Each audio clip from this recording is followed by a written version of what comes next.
¿Cómo pudo pecar un ser creado perfectamente? Mira, este es un tema que ha desconcertado a muchísimas personas a lo largo de la historia. Es como si uno tratara de resolver un acertijo espiritual que parece no tener respuesta fácil. Pero tranquilo, hoy lo vamos a desmenuzar con calma, paso a paso. Imagínate por un momento a Lucifer, un ser creado por Dios con una perfección que sinceramente escapa a nuestra comprensión humana. No había defecto en él. Era hermoso, lleno de sabiduría, radiante como la luz de la mañana, tal como lo describe Ezequiel 28, 12, 15. Sin embargo, aquí surge la gran pregunta.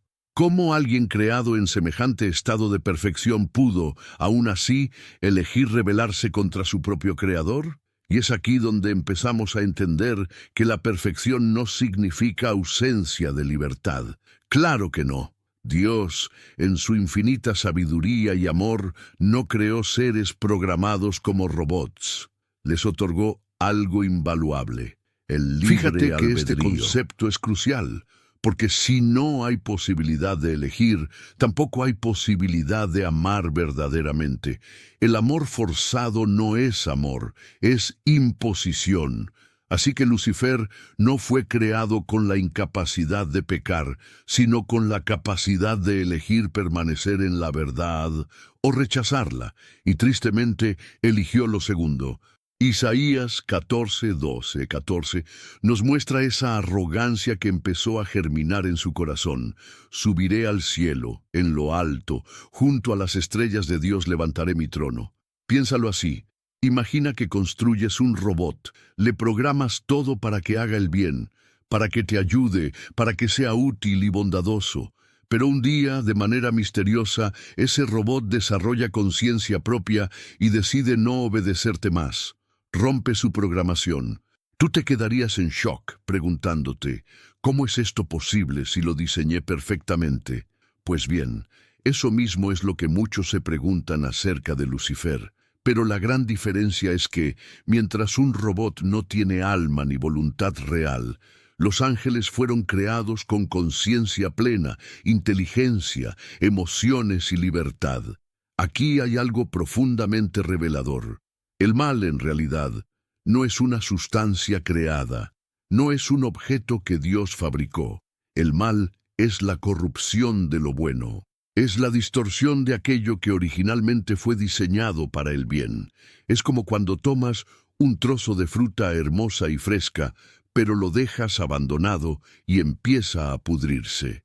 El proceso de descomposición no es algo que fue creado, es el resultado de la pérdida de lo que sostenía la vida y la frescura de esa fruta. Así fue con Lucifer, su belleza, su sabiduría, su posición gloriosa. Todo eso empezó a pudrirse cuando permitió que en su corazón naciera el orgullo, la autosuficiencia, la envidia y el deseo de ser como Dios. Y mira, esto no es algo que ocurrió de la noche a la mañana. No, señor, fue un proceso, una semilla que germinó lentamente. La Biblia no detalla los minutos ni los segundos de cómo se dio ese proceso interno en Lucifer, pero deja claro que fue un acto plenamente consciente, una decisión progresiva que lo llevó de la adoración a la rebelión. Este principio es tan serio que hasta hoy sigue aplicando en nuestra vida espiritual. Cada vez que permitimos que el orgullo, la autosuficiencia o la desobediencia tomen raíz en nuestro corazón, empezamos un proceso parecido. Por eso, Jesús nos enseñó a estar vigilantes, a orar sin cesar, Mateo 26, 41, y a no darle lugar al enemigo. Y quizás te preguntes, bueno, pero ¿no pudo Dios simplemente eliminar esa posibilidad de pecado desde el principio? Y la respuesta es tan sencilla como profunda. Pudo, pero habría anulado la libertad. Y un amor sin libertad no es amor. Dios no quería crear marionetas que simplemente repitieran frases vacías. Él quería hijos y siervos que lo amaran por elección, que vivieran en comunión con Él porque lo deseaban, no porque estaban forzados. Por eso, incluso ante el riesgo del pecado, Dios eligió otorgar libre albedrío a sus criaturas celestiales y también a nosotros, porque en última instancia el amor verdadero siempre implica riesgo. Porque Dios no perdona a Satanás y a los ángeles caídos, pero sí a los humanos. Este punto, déjame decirte, es uno de los más impactantes y a la vez uno de los menos comprendidos en el ámbito espiritual. A muchos les resulta desconcertante pensar, si Dios es amor, ¿por qué ofrece perdón a los seres humanos, pero no extiende esa misma gracia a Satanás y a los ángeles caídos? Y mira, la respuesta no solo es profundamente lógica, sino que también está cargada de una enseñanza espiritual que puede transformar por completo nuestra manera de entender la misericordia divina. Vamos a desmenuzarlo juntos, paso a paso, como lo haría un mentor con su discípulo, con calma, con reverencia, pero también con claridad. Primero, es fundamental entender que los ángeles y los seres humanos fuimos creados en condiciones radicalmente diferentes. Los ángeles fueron creados como seres espirituales, con un conocimiento directo, absoluto y total de la gloria de Dios. Ellos contemplaban su presencia de manera plena, sin ningún velo, sin confusión, sin limitaciones. Su percepción de la verdad era perfecta. Imagínate eso, vivir en la misma dimensión espiritual de Dios, ver su gloria de frente, comprender su santidad en su máxima expresión. Eso significa que cuando uno de ellos decidió rebelarse, lo hizo no desde la ignorancia, no desde la debilidad, no desde la confusión, sino desde una plena conciencia de a quién estaban desafiando. En cambio, los seres humanos nacemos en un mundo caído, separados de la gloria directa de Dios, influenciados por debilidades, emociones, traumas, ignorancia, tentaciones y una naturaleza pecaminosa heredada, Romanos 5:12. Por eso, nuestro pecado no es fruto de una rebelión en pleno conocimiento de la gloria, sino muchas veces del engaño, de la fragilidad, del dolor o de la ignorancia espiritual. Por eso la Escritura dice en Hechos 17:30, pero Dios, habiendo pasado por alto los tiempos de esta ignorancia, ahora manda a todos los hombres en todo lugar que se arrepientan. ¡Qué declaración tan poderosa y llena de gracia! Imagínate que un niño pequeño rompe un objeto valioso sin comprender su valor. Claro que duele, claro que es un problema, pero no se le juzga igual que a un adulto que, a plena conciencia, lo destruye deliberadamente. Algo así ocurre en la dimensión espiritual. Los ángeles caídos, incluido Satanás, no pecaron por debilidad ni por engaño, no fueron seducidos ni manipulados por otro ser. Ellos fueron los iniciadores de la rebelión, fueron quienes, con total conocimiento, decidieron rechazar a su Creador. Hebreos 6:4-6 refleja perfectamente este principio cuando habla de aquellos que, habiendo gustado del don celestial y luego caen, no pueden ser renovados para arrepentimiento. En el plano angelical, esto es absoluto. Otro aspecto tremendo es que los ángeles no tienen un cuerpo físico, no se reproducen, no forman familias, no viven en un proceso de crecimiento y aprendizaje como los humanos. Fueron creados en su máxima capacidad desde el principio. Por eso, su decisión fue definitiva, sin posibilidad de evolución ni de cambio. No hay un camino de retorno, porque no existe un proceso de madurez espiritual progresiva en ellos. Su caída fue total, irreversible y completamente informada. De ahí que la oferta de redención, que sí existe para los humanos, jamás fue ofrecida para los ángeles rebeldes. Y esto, ¡wow!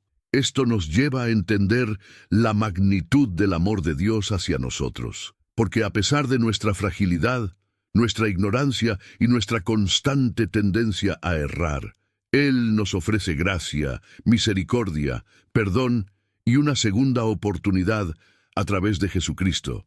Efesios 2:4-5. De hecho, no solo nos ofrece perdón, sino que envió a su propio Hijo a morir por nosotros. Imagina la dimensión de ese amor. Los ángeles que permanecieron fieles seguramente miran este plan de redención con asombro, tal como lo dice 1 Pedro 1:12. Cosas que los ángeles anhelan mirar. ¿Y sabes qué? Aquí hay un principio que no podemos ignorar. Cada vez que menospreciamos la gracia, cada vez que jugamos con el pecado o pensamos que siempre habrá otra oportunidad, deberíamos recordar que esa gracia no es eterna por defecto. Es un regalo extraordinario que no fue ofrecido a otros seres en la creación. Y si fue ofrecido a nosotros, es porque Dios nos ama de una manera que va más allá de lo que nuestra mente puede procesar. Por eso, aprovechar ese regalo, vivir en arrepentimiento y caminar en obediencia no debería ser una carga, sino un privilegio sobrenatural. ¿Por qué Dios permite que Satanás siga actuando? Este es, sin duda, uno de los grandes interrogantes que ha inquietado al corazón humano desde tiempos antiguos. Y, créeme, es completamente comprensible. Muchos se preguntan, si Dios es todopoderoso, ¿por qué simplemente no destruye a Satanás y a sus ángeles caídos de una vez por todas? Vaya pregunta. Pero detrás de este misterio hay una revelación profunda que cuando la entendemos cambia por completo nuestra perspectiva sobre la vida, el sufrimiento, la fe y sobre todo sobre el plan soberano de Dios. Primero, debemos entender que Dios no permite la existencia de Satanás porque esté en un duelo cósmico contra él, como si fueran dos fuerzas opuestas peleando a ver quién gana. No, nada de eso. Eso es una idea equivocada muy difundida. La soberanía de Dios es absoluta. Satanás no es un igual ni un rival digno. Dios lo creó y como criatura está absolutamente limitado por los decretos divinos. Entonces, si sigue existiendo, es porque su existencia cumple, de alguna forma, un propósito en el plan eterno del Creador. Así como está escrito en Romanos 9:17, para esto mismo te he levantado, para mostrar en ti mi poder, y para que mi nombre sea anunciado en toda la tierra. Ahora bien, ¿cuál es ese propósito? Aquí es donde la cosa se pone profundamente reveladora. La presencia de Satanás permite que se desarrolle en la historia de la humanidad un escenario donde se manifiestan la justicia, la misericordia, la gracia y el amor de Dios, de maneras que, sin la existencia del mal, jamás podrían entenderse en su plenitud. Piensa en esto. ¿Cómo conoceríamos el valor del perdón si no existiera el pecado? ¿Cómo entenderíamos la redención si no hubiera caída? ¿Cómo podríamos apreciar la luz si nunca hubiéramos visto oscuridad? Satanás, actuando como el tentador, el acusador y el engañador, genera las circunstancias que prueban la fe de los hijos de Dios. ¿Recuerdas el libro de Job? ¡Qué tremendo ejemplo! Satanás se presenta ante Dios y pide permiso para probar a Job. Job 1:6-12. Nada de lo que hace ocurre fuera del permiso divino. Y aunque sus intenciones son malvadas, Dios usa incluso esas obras para cumplir un propósito mayor, fortalecer la fe, refinar el carácter y revelar su gloria a través de la fidelidad de sus siervos. Lo mismo ocurre contigo, conmigo y con todo aquel que decide caminar en la fe. Pero hay algo más que debemos considerar, algo que muchas veces olvidamos. La existencia de Satanás también desenmascara el corazón humano. Su presencia pone en evidencia quién verdaderamente ama a Dios y quién solo lo busca por conveniencia. Deuteronomio 8:2 nos da una pista sobre este principio cuando dice: «Y te acordarás de todo el camino por donde te ha traído Jehová tu Dios, para afligirte, para probarte, para saber lo que había en tu corazón». ¡Qué declaración! A través de las pruebas, de las luchas espirituales, de las tentaciones, Dios revela la autenticidad de nuestra fe.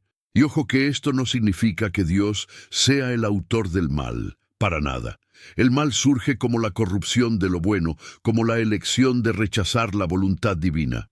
Pero Dios, en su infinita sabiduría, usa incluso las obras del enemigo para cumplir su propósito eterno. Como dice Génesis 50:20, cuando José habla con sus hermanos, «Vosotros pensasteis mal contra mí, mas Dios lo encaminó a bien».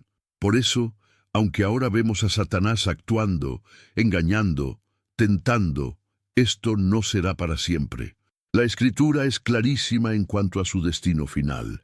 Apocalipsis 20:10 lo declara con autoridad, y el diablo que los engañaba fue lanzado en el lago de fuego y azufre, y serán atormentados día y noche por los siglos de los siglos. Es decir, su existencia es temporal, con fecha de caducidad ya establecida desde la eternidad.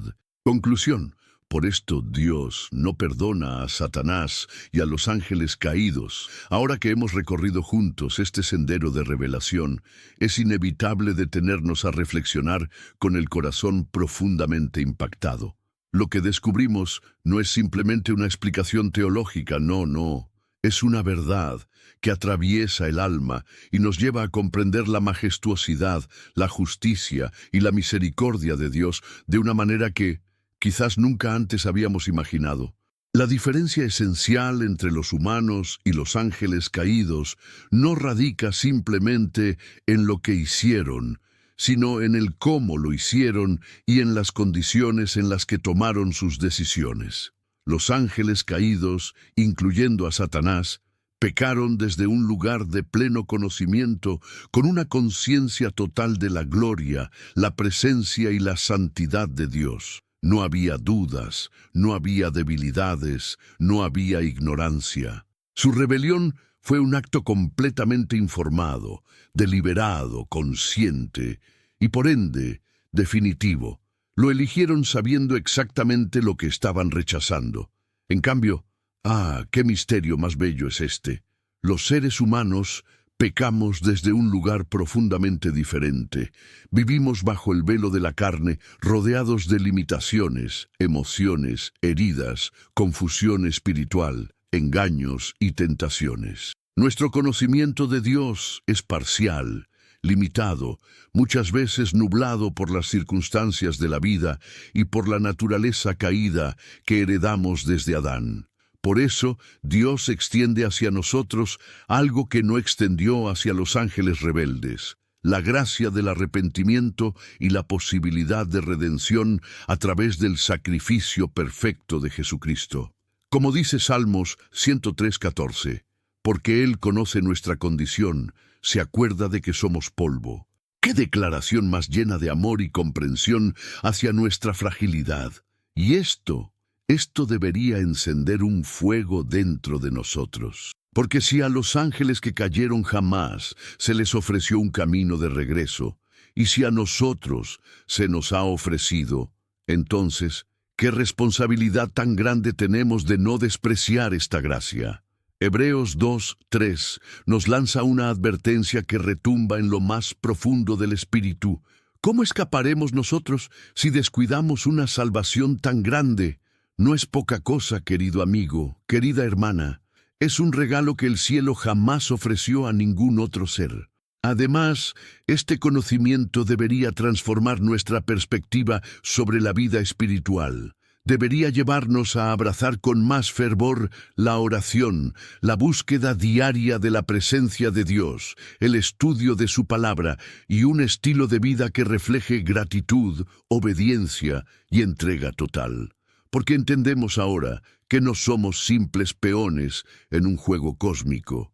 Somos el objeto del amor redentor de Dios, seres por los cuales Él estuvo dispuesto a entregar a su propio Hijo. Juan 3:16. Si eso no conmueve el corazón, entonces nada lo hará. Y por último, saber que Satanás y sus ángeles tienen un destino sellado y que su rebelión no tiene marcha atrás, nos recuerda que el tiempo de la gracia es ahora, hoy. No mañana, no cuando tenga tiempo, no cuando me sienta listo, sino ahora. Porque mientras estamos aquí, respirando, aún tenemos la oportunidad de reconciliarnos con Dios, de dejar atrás la vida de pecado y de abrazar la vida eterna que Cristo nos ofrece. Como dice 2 Corintios 6:2, he aquí ahora el tiempo aceptable, he aquí ahora el día de salvación.